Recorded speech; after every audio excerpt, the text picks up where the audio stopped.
Hi students, welcome back. In today's video, we're going to do standard form. And the questions we'll be doing are from exercise 3.3. Alright, let's look at question 1. To do question 1, to express the following numbers in standard form, there are certain rules that you have to follow. So what is the rule that you need to follow if you need to express number in standard form? Basically, the number that you need to express as standard form must fix into this condition such that the values of a has to be greater or equal than 1, strictly less than 10, then times 10 to the power of n, where n is an integer. Right, let's look at part A. So if you look at this number, 85,300, definitely it is not less than 10. Right, so we need to put a decimal place somewhere to make the number less than 10. So if you're going to put, let's say, the decimal place here, then you're getting 853. 853 definitely is not less than 10, right? So therefore the decimal cannot be there, right? So how about if I put the decimal here? Then what you get will be $85. Oh, why am I always thinking of money? Sorry. That will be 85.3. But 85.3 again is less. It's not less than. It's less than. Of course, it's not less than 10. Yeah. So you can't put the decimal place there. So therefore, where can you put the decimal place? Yes, you have to put it here. Ayo.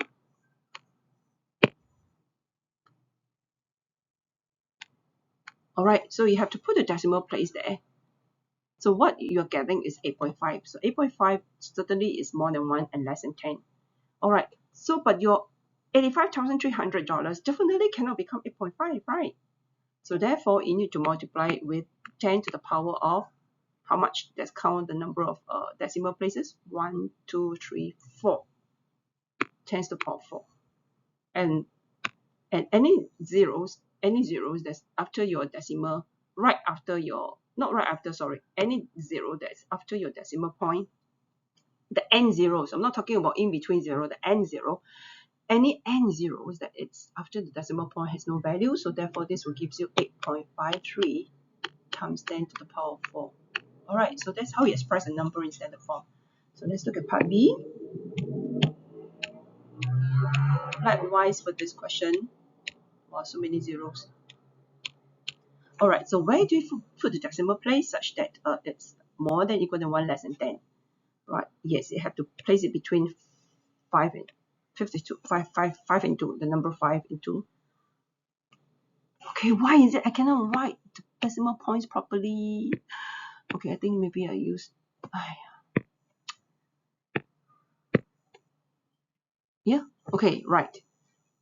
Then that will times 10 to the power, that's count how many decimal place. That will be 1, 2, 3, 4, 5, 6, 7 to the power of 7. So like we say again, the n zeros after the decimal point has no value, so that will give us 5.27 times 10 to the power of 7. Alright, let's go on to part C. I like doing this because you can use different color for different questions. 0.00023. Alright, so here we're going to put, where do you think I can put the decimal place? Yes, between 2 and 3. Put the decimal place here. And then we have to count backwards. Just now we're counting forwards. So if you're counting forwards, it's a positive value for n. If you're counting backwards, it's negative. So 1, 2, 3, 4 times 10 to the power negative 4. Okay, if you're counting backwards, it's a negative. It does make sense because 0.00023 is a very, very, very small number. So therefore, if it's a very, very, very, very, very small number such that it's like 0 point something, 0 point something, if it's 0 point something, then your values of n will have to be a negative number.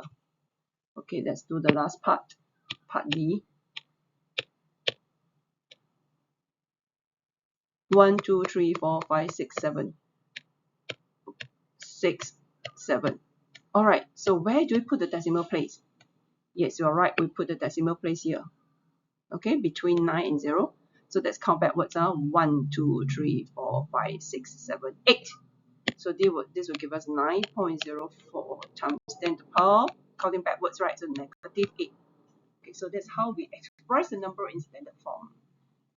Right, so we have learned how to express numbers in standard form. Now it's the other way around. If you're given the number in standard form, we need to convert it back to numbers. So ordinary notation means convert it back to numbers. Okay, means convert it back to numbers. All right, so the easiest way to do is just to use a calculator. If you use a calculator, 9.6 times 10 to the power of 3, that will give you 9600. But supposing if you don't have a calculator, how are you going to do it? So 9.6 times 10 to the power of 3, right? So basically, it's a positive value for n. So you have to move the 0 forward. So you have to move it how many times? 3 times. So there'll be 1 times, 2 times, 3 times. Okay, and then stop there. So can you see that there's an arch here like that? A beautiful arch here. So you just fill it up with zeros. So the answer will be 9600, which is what we get here using your calculator. Okay, I'm going to show you how to do B. You can try to do it, and then after that use a calculator to help you evaluate the answer. Right, so 10 to the power of 5 means I need to move forward so many times. 1, 2, 3, 4, 5. And then you just fill all this little arch thing with zeros. Did I fill in correctly? Yes. So how many zeros are there? 1, 2, 3, 4, 5. So just use a calculator to evaluate it. 4 times 10 to the power 4 times 10 to the power of 5. Right, so 1, 2, 3, 4, 5. 1, yeah, okay. Right. Or you can just simply use a calculator to evaluate it. Okay, I'm going to do one more. See. It's just quite fun doing it. Okay.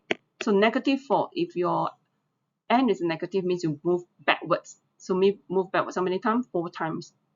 So starting point here, if move backwards 4 times, 1, 2, 3, 4, stop. And what do? You know this little arcs here, you fill up with 0. So the answer will be 0.0028. Wait, wrong. Your 0 will start only after here. So it's 0. You should supposed to have 3 zeros. Okay, not inclusive of the 0 in front. Alright, then we use a calculator to help it evaluate to make sure what you have done is correct. 1, 2, 3, yeah, correct. Okay. Oh, you can just straight away use a calculator. Just that I need to explain to you how the calculator get the answer. Right, so 1 times 10 to the power of negative 6. You would get 0. How many zeros? 1, 2, 3, 4, 5, 1. Okay, so if you're going to do it manually, I need more space because I need to go backwards. Go backwards how many times? 6 times, right? So you start from here.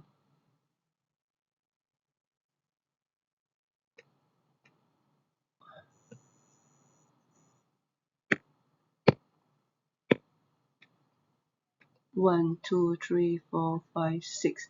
So your decimal place is here. So you fill up all this with 0. 1, 2, 3, 4, 5.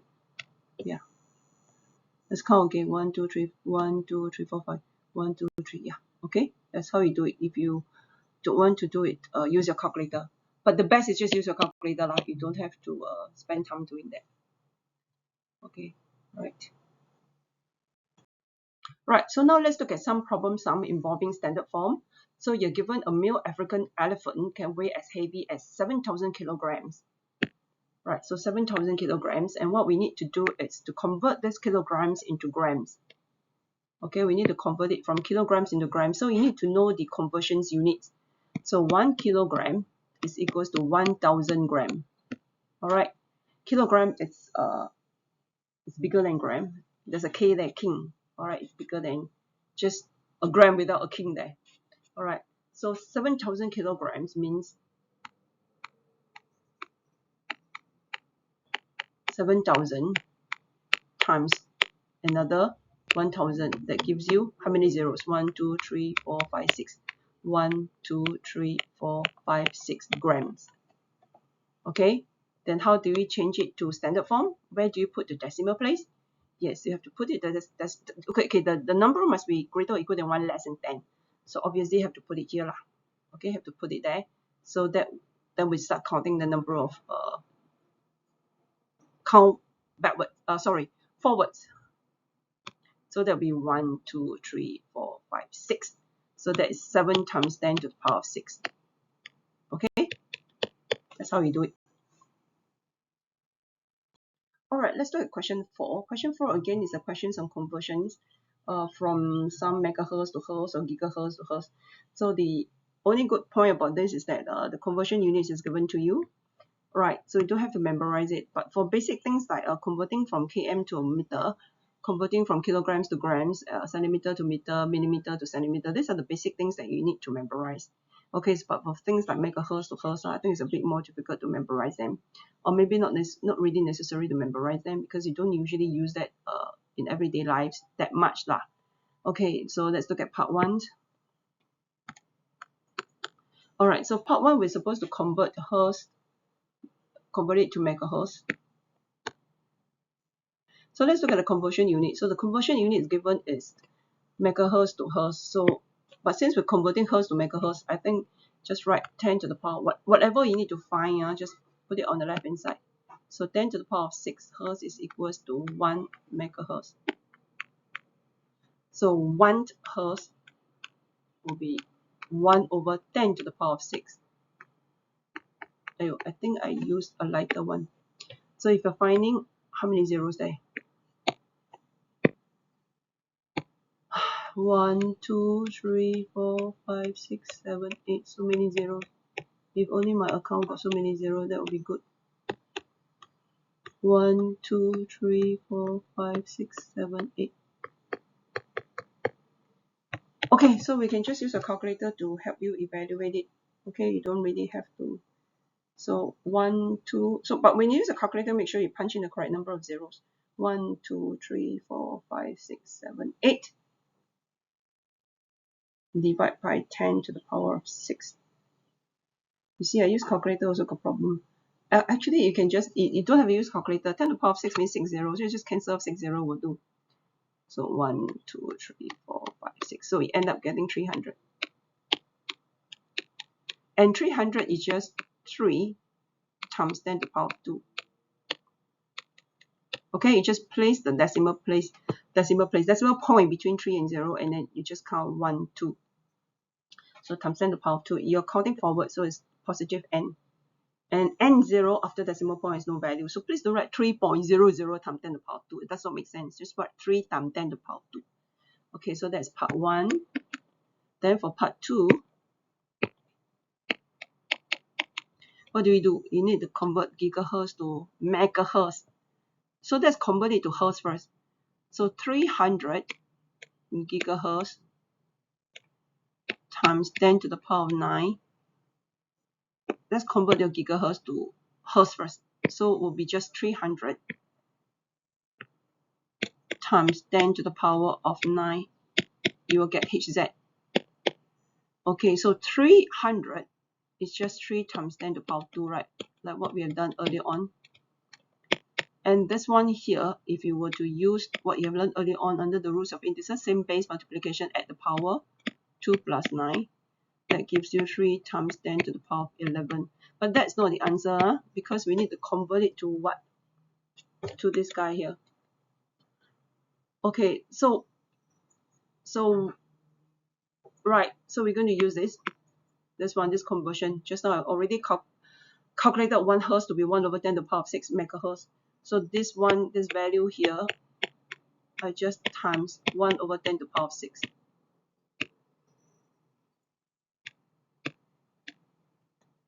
Okay, and if you're too lazy to think, you just use a calculator to work this out. So it's 3 times 10 to the power of 11 times fraction 1 over 10 to the power of 6.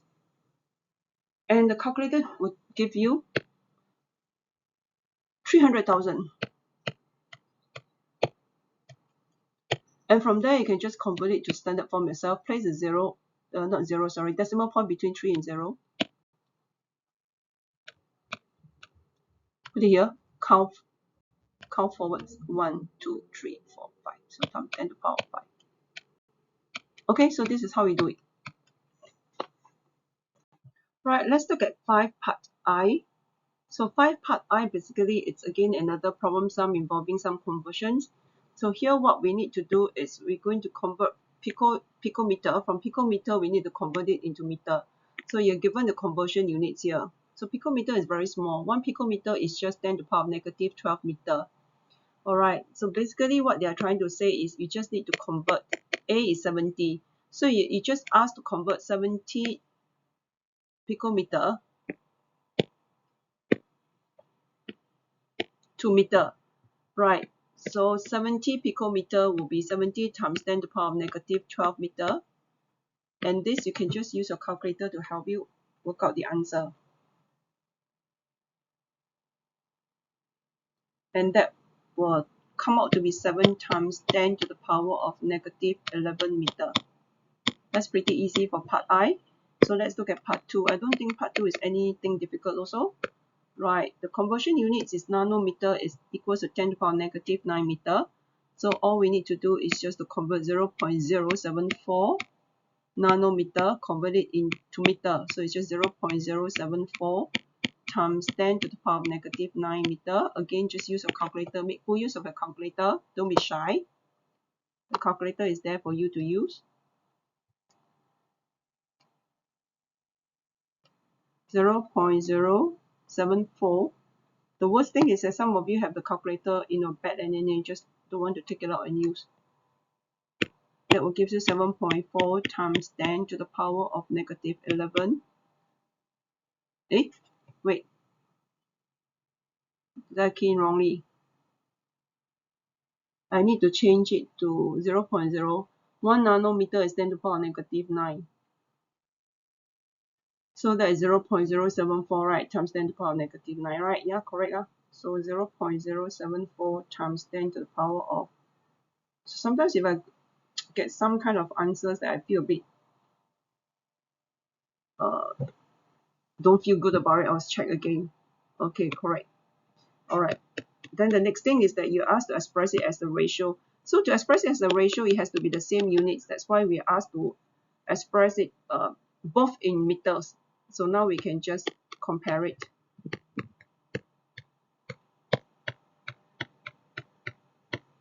Alright.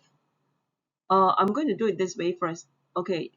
It will be 2 integer in the end, but I don't know what is it. So I'm just going to multiply, not multiply, sorry, divide both sides by this first. Basically, I'm just going to make this guy 1. Okay, let me teach you a trick. And the other one, I'm very sure is not an integer. It's going to be a fraction.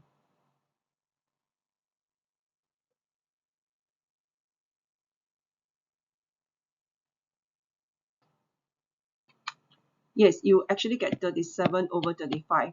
But remember, we need to answer to the question asked. The question says that the ratio must be in terms of 2 integer. Then how do I get 2 integer? Because the left hand side is an integer, but right hand side is not, right? So not to worry, I just multiply by 35 on both sides. And therefore, what I end up will be 35 is to 37. So that is our answer. Okay? Right, so for question 7, there are so many parts, A, B, C, D, E, F, G, H. Okay, don't worry, I'm not going to do all. What we need to do is just to do a few of them. Alright, basically these questions just test you on how you can use your calculator correctly and accurately. Okay, so we're just going to randomly do some questions. Let's say, for example, we're just going to do B, 7B. Alright, so to use a calculator, you see whatever you see on the screen, right, you just plug in exactly on the calculator. So if you see a bracket here, so on your calculator, you just put a bracket and then followed by 5.1 times 10 to the power of negative 6. Can you see another bracket there? So you just close up with the bracket, followed by times, open up the bracket again, 2.76 times 10 to the power of negative 3, close the bracket, and then press equal sign on the calculator. Oh my goodness. Such that, is it possible to convert it also to in standard form? I think can, but my calculator cannot do it. So never mind, what you'll get will be things like 0. So how many zeros there? 1, 2, 3, 4, 5, 6, 7. 1407. Okay, now it's supposed to express it to 3 significant figure, but don't put it to 3 significant figure first. Don't. Okay, I would strictly advise you just to convert it to standard form first. So that will be 1.407. Okay, 1.407, and then put the decimal point here, right? 1.407 is less than 10, more than equal than 1. Okay, now we have to count backwards. 1, 2, 3, 4, 5, 6, 7, 8. So times 10 to the power of negative 8. Alright, then the next step, put this to 3 significant figures. So do it step by step. Okay, don't be too ambitious. Don't combine 2 steps into 1. You'll get it wrong. So 1.41 times 10 to the power of negative 8. Okay, that's how you do it. Let's try another one. So let's see, how about this guy here, D.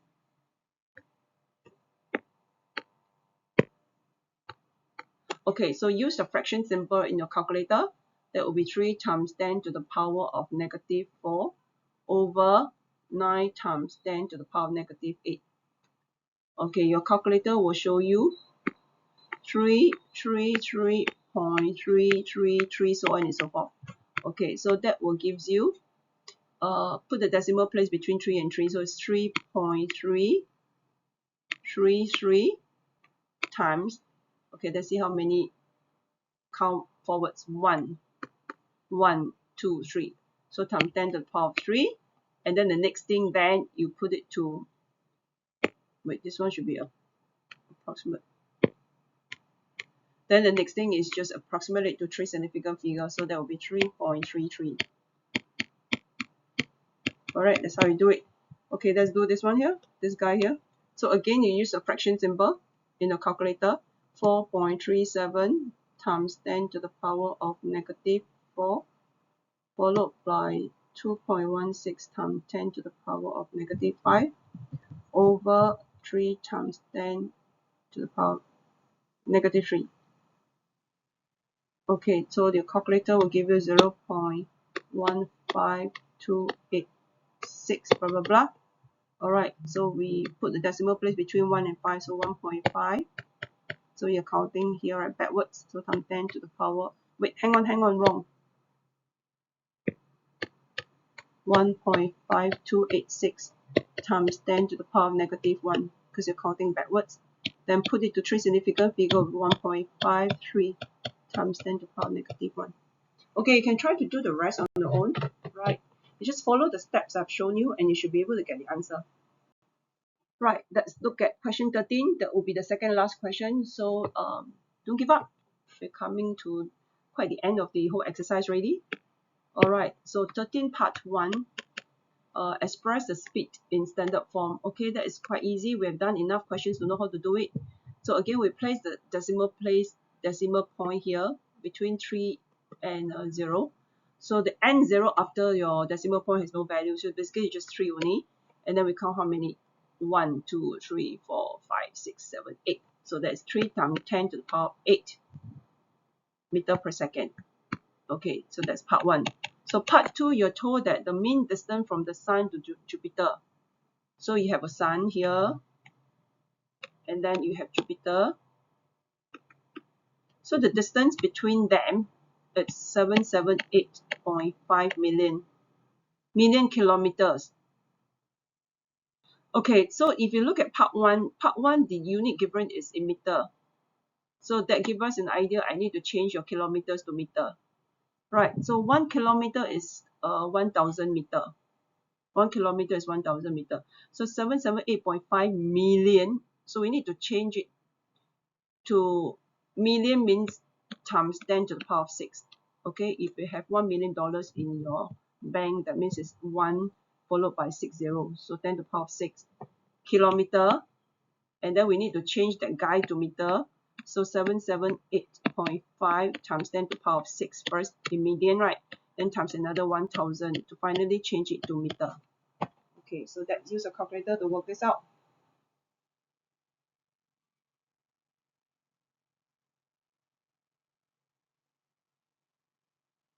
Alright, beautiful. Your calculator actually converted to standard form for us, and that's 7.785 times 10 to the power of 11 meter. Okay, so what is it that we need to do? Oh, we need to find the time taken in meter. Okay, so what is the formula to find time taken? Okay, if you remember this thing that you have learned when you're much younger, I don't know whether you have learned that, but I actually learned this when I'm much younger. To calculate time taken, you just take the distance divided by speed. So the distance, so time taken, so the distance, it's 7.785 times 10 to the power 11, and then the speed is 3 times 10 to the power 8. The answer we get will be in terms of seconds, right? So that's again, use our beautiful calculator to help you. 7.785 times 10 to the power 11 divided by 3 times 10 to the power of 8. You have 25. Oh, what a beautiful number, 2595 seconds. Alright, and then we need to convert it to what? In minutes and seconds. So we need to convert it to minutes and seconds. Oh yeah, so 1 minute is 60 seconds, right? 1 minute is 60 seconds, correct? So I need to divide by 60, right? Yes. So I take that divide by 60. Put away our unit first. Divide by 60. That will give me 43.25. Am I doing it correctly? What I get is seconds, right? Yeah, I get 43.25 minutes. Oh yeah, so troublesome. And then that will give me 43 minutes. 0.25 seconds, right? No, 0.25 minutes. Separate them. Separate your whole number and your decimal number. So 43 units, just leave it at 43 minutes. But then I need to convert the 0.025 minutes to seconds. So I need to times 60. So 0.25 times 60. 15 seconds. Oh my god, did I do it correctly? 43 minutes, 15 seconds. Okay, finally we've come to the last questions, and these last questions we need to use Mr. Poya's 4-step problem solving. So that I'm trying to see whether I can remember. Okay, step number 1, what did Mr. Poya say? Step number 1 is to understand the problem. That means write down what is the information given. So the information, actually nothing much is being given. That's why I say that if you look at questions like that now, so little thing is being given, right? It's you should be a bit more fearful, because it means you have a lot more to do. Okay, but anyway, we asked to find the exact value. So step number 1 is to find exact value. So exact value means no decimal place. It's not like 3.456 blah blah blah, that kind of big. Exact values could be like square root 2, square root 3, like 2/3 rational number, or inserts. That it means by exact value. So it could be rational number or insert the answer. Okay, write properly.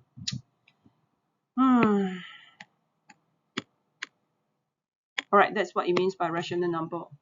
Okay, so to find exact value, so step number 1, what's the information given? To find exact value of this cert.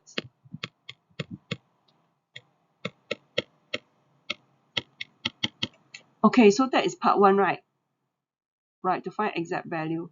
Alright, so exact value meaning I just wrote down already. Exact value could be, or to find exact value, so it can be insert form or a rational number. Okay, right, so step 2, what did Mr. Poya say about step 2? What do we do in step 2? In step 2, it's to, let me try to recall. Step 1 is to write down the information, understand the problem. Step 2 is to devise a plan, right? Yeah, think of a plan. Like in this case here, you're talking about cert.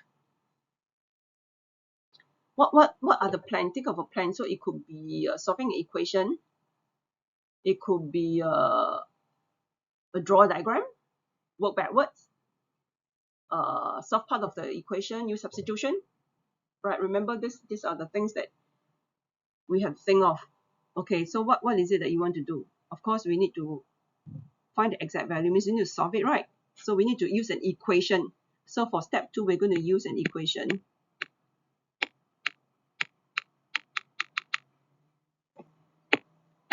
I'm writing like a drunk person again.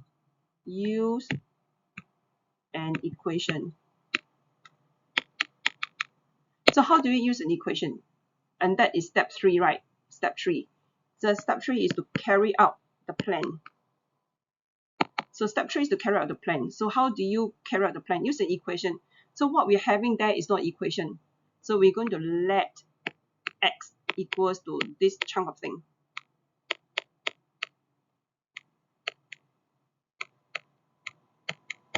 Okay, right, so we're going to carry it out now. So can you recall how do we get rid of this radical sign? This one here. You must think fast, so that we can end the video fast. All right, how do you get rid of radical? Think. Okay, we got it. Square both sides. Yes.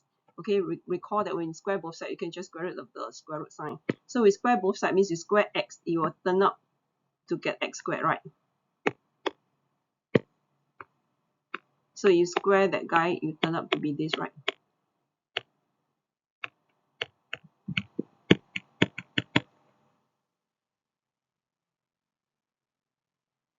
All right. Oh my God. Okay. So use an equation for step 2. Then the next thing is that, okay, we come to here, we already used the equation, then what's next? Yeah, do you see something that I see? Can you see that this guy it's equals to this one, which is equals to my x. So for step 2, right, beside using an equation, right, okay, we need to go back to step 2. We actually have to use substitution. So use an equation and also use substitution.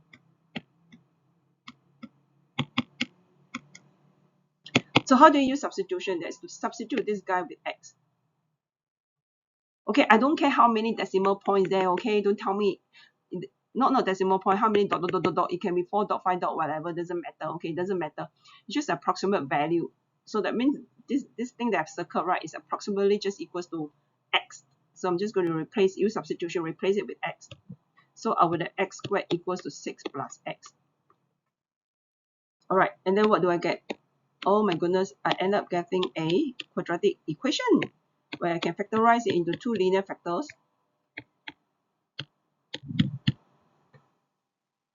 So x can be 3 or x can be negative 2. All right, so we need to reject one of them because by convention, okay, I think because of some agreement among the mathematicians, I think so that if you square root the values of square root, you just accept the positive value. That means square root 4 is just 2, not negative 2, just 2 only. So therefore, since the square root of a number a is equals to a positive value, the only possible value is x equals to negative 2 is rejected. Because we're finding square root of, you see, we're finding square root of this chunk of thing, so it cannot be a negative value. So therefore, x equals to 3 is the answer. And then remember step 4 that Mr. Poya say must look back. So how do you look back? Okay, step 4,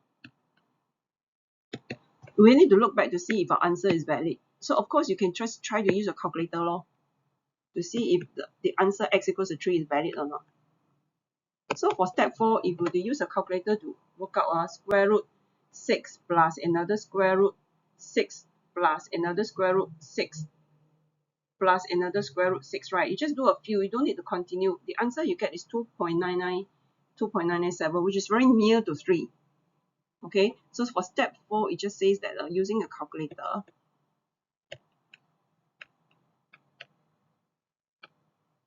this value you get, right,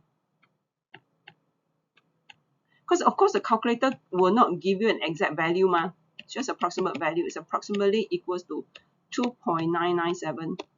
And since 2.997 is very near to 3, therefore our answer is valid.